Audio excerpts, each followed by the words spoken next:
If you want to know what my top LGBTQ books are, then stick around.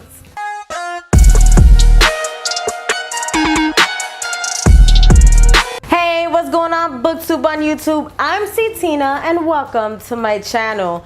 I make bookish videos for bookworms. So if this is your first time coming to my channel, be sure to click on that subscribe button for more bookish videos. So next month is Gay Pride Month, and I'm always excited to head to the parade and, you know, see people and just have a bunch of fun over there.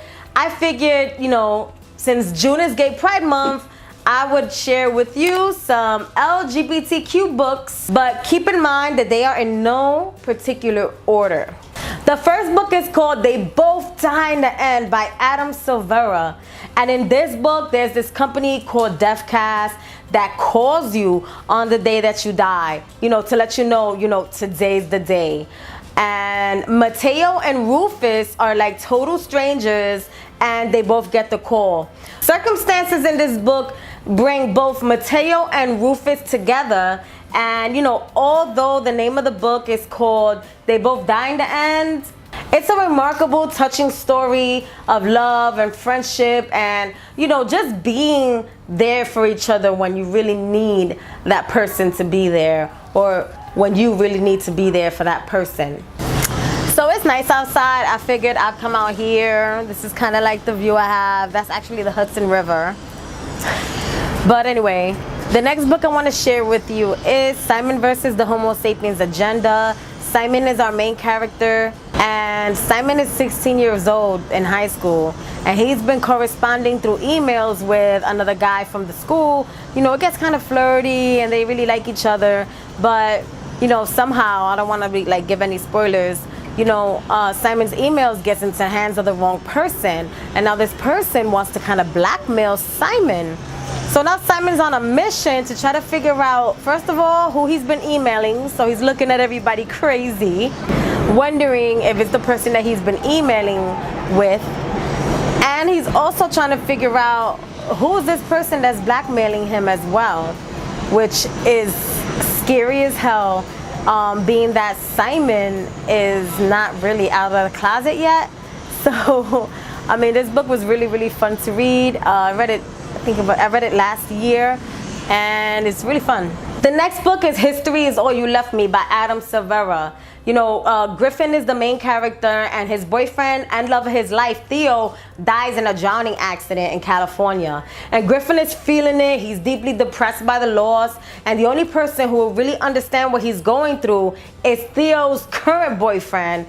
So even though, you know, they understand what each other is going through, Griffin has like so many emotions that he's still really needing to deal with. The next book is What If It's Us by Becky Albertalli and Adam Silvera. So Ben and Arthur, you know, struggled to meet each other after having this epic meet cute at the post office in New York City, and they end up, you know, getting separated by this crazy flash mob, and, you know, they don't have each other's information, contact information, or anything like that. So, you know, part of this story is Arthur and Ben trying to find each other.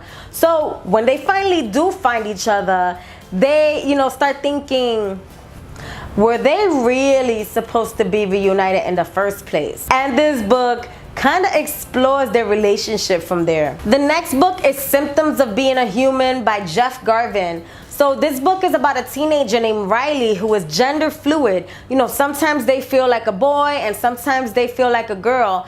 And really the only one who's aware that, you know, Riley actually has these feelings is Riley's therapist. So Riley starts at a new school and hopes to kind of like blend in, you know, with everybody else so that, you know, Riley doesn't get harassed. So the therapist suggests that Riley starts an anonymous blog about, you know, how he feels and his inner emotions. But check this out, the blog, it gets blown up, and, you know, he gets all these good comments and then all of these bad comments. But the thing about Riley is he starts to think that someone actually knows the truth of who really wrote the blog in the first place. The next book I want to share with you is Carry On by Rainbow Rowell. Our main character is Simon Snow, and he's like the worst chosen one to be chosen. You know, at least that's what his roommate thinks.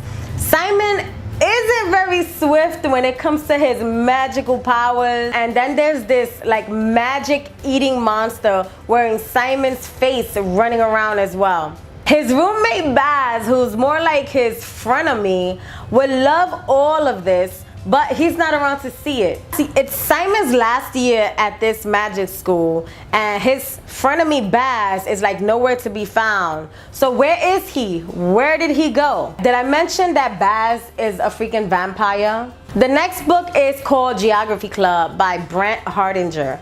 Russell Middlebrook is convinced that he is like the only gay kid at his high school, and then his online gay chat buddy turns out to be Kevin, who is like the most popular guy in the baseball team, but you know, he's still in the closet. So soon enough, Russell, he goes and he meets other gay students, and then there's his best friend Min, who reveals that she's bisexual. All of these different kids, you know, they get together without drawing attention to themselves. They actually chose to call themselves a geography club. The next book is Will Grayson by David Levithan. Two teenagers, both with the same name, they end up crossing paths. And guess what? Yeah, their name is Will Grayson. As you know, their worlds collide and intertwine, the Will Graysons find their lives going in a new and unexpected direction. It builds toward kind of like a romantic. The next book I want to share with you is Boy Meets Boy by David Levithan. It's about Paul, who's a sophomore in high school. Paul ends up falling head over heels over Noah, and they end up breaking up. And now the school, I guess they call him like a bookie, he says that there is a 12-to-1 odds that they will not get back together. Paul, however, decided that he's gonna do whatever it takes to bring Noah back. The next book is Aristotle and Dante Discover the Secrets of the Universe by Benjamin Sapiens. Aristotle is what they call like an angry teenager. He has a brother who's in prison, and Dante is like a Mr. Know-it-all. He has an unusual way of looking at the world. When the two of them meet in a swimming pool, you know, it's like they got nothing in common with each other. They're like not even meant to talk to each other. But, you know, they end up spending time together, and they discover that their friendship is a lot more than meets the eye. NYC has a gay pride parade downtown in what we call the Village near Christopher Street. And guys, it's amazing. If you're in New York City, will you be attending? It's gonna be crazy. And if this is your first time coming to my channel, be sure to click on that subscribe button for more bookish videos. And I will catch you on my next video. Take care.